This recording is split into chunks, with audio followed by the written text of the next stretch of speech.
Жизненный путь. Что ищет человек в самом главном своем путешествии? Наверное, он идет к самому себе, своей сути, раскрываясь себе и миру. Этот путь требует огромного терпения, усилий и трудолюбия. Каждый человек постоянно стоит перед выбором, а правильного выбора в итоге не существует. Жизнь для того и дана человеку, чтобы прожить ее так, как он чувствует. Очень важно лишь найти свой курс, по которому нужно двигаться на протяжении всей жизни, и, несмотря ни на что, все-таки найти свой путь. Интересно сложилась судьба Заура Хота. Придя впервые на руководящую должность в возрасте 26 лет, он раз и навсегда понял, что и один человек способен совершить многое. Знал, что будет нелегко. Но Заур Хот выгодно отличается от многих тем, что никогда не плывет по течению. Свой жизненный путь сумел превратить в интересную судьбу. Можно смело сказать, что этот человек сделал себя сам. Всегда ли ему везло? Если считать везением раз за разом предоставлявшуюся возможность начинать дело с нуля, то в этом Зауру Цикузиевичу везло непрерывно. Казалось бы, он всю свою жизнь связан с культурой.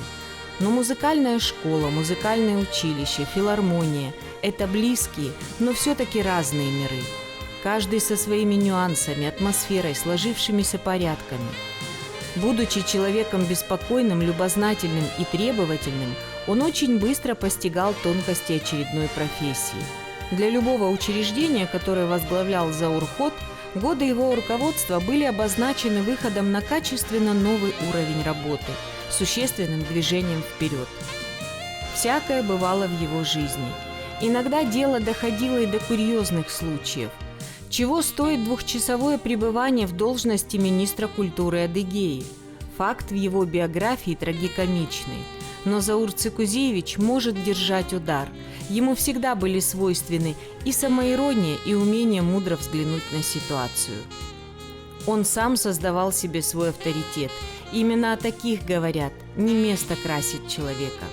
Его величие в глубочайшем знании профессии, осознании собственной персональной ответственности перед людьми, неуемном желании принести как можно больше пользы любимому делу. У Заура Цикузиевича много учеников, тех, кого он направил по жизни на верный путь, разглядев вовремя их способности и потенциал. Нелегко человеку в одиночку идти по жизни. Заур Цикузиевич Хот сумел выбрать себе замечательную спутницу и верных друзей. Этот рассказ может показаться очень уж хвалебным, но все в нем правда. Такой он, не боящийся быть заметным, не прикрывающийся ложной скромностью, неугомонный и энергичный Заур Цикузиевич Хот. И таков его путь.